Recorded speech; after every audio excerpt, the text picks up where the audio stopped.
Assalamualaikum warahmatullahi.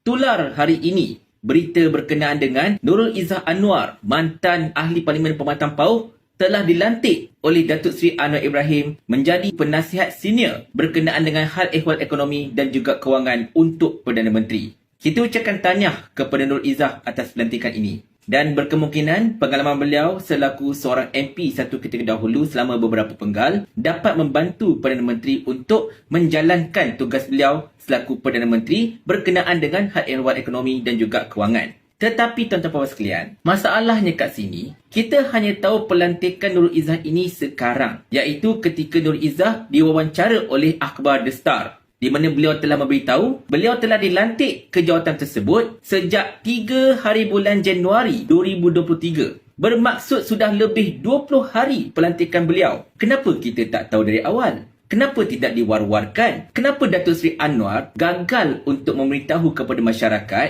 bahawa beliau telah melantik Nurul Izzah Anwar selaku penasihat beliau berkenaan dengan ekonomi? Adakah beliau terlupa ataupun beliau takut nanti diserang dengan tuduhan mengamalkan nepotisme? Yalah, satu ketika dahulu, Anwar Ibrahim lah antara orang yang begitu lantang menentang amalan nepotisme dalam kerajaan. Nepotisme ini maksudnya apa? Melantik adik-beradik, anak beranak, kaum kerabat dalam jawatan-jawatan penting dalam kerajaan. Di mana jawatan penasihat ekonomi senior kepada Perdana Menteri ini bukanlah satu jawatan yang memang ada dalam perlembagaan, tetapi diadakan oleh Datuk Seri Anwar.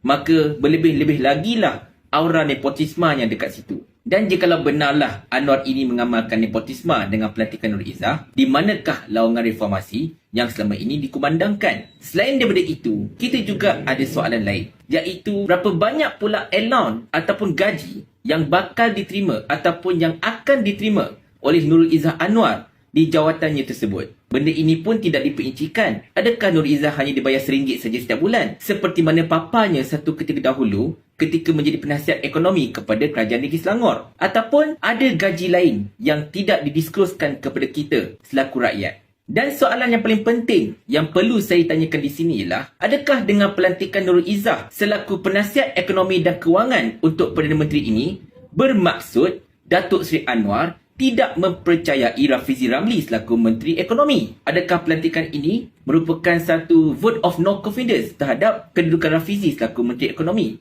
Wallahu a'lam bisawab. Jadi apa-apa pun, kita nak ucapkan selamat menjalankan tugas kepada Nurul Izzah dan juga kepada Datuk Seri Anwar. Kini anda merupakan Menteri Kewangan. Anda dah ada Menteri Ekonomi. Anda dah ada penasihat berkenaan dengan ekonomi dan kewangan. Jadi sepatutnya ekonomi negara akan menjadi lebih pulih pada masa akan datang. Anda tidak boleh lagi bergantung harap konon-kononnya nilai ringgit mengukuh dan juga inflasi menurun di bawah pentadbiran anda. Sedangkan kedua-dua perkara tersebut adalah natijah daripada peningkatan OPR sepanjang tahun 2022 yang dilihat berkesan menurunkan kadar inflasi dan juga mengukuhkan sebersedikit mata wang kita. Apatah lagi pada ketika ini, kebetulannya US dollar sedang mengalami kelemahan. Jangan sampai orang kata Madani itu bermaksud Malaysia ini untuk anak dan bini. Assalamualaikum warahmatullahi.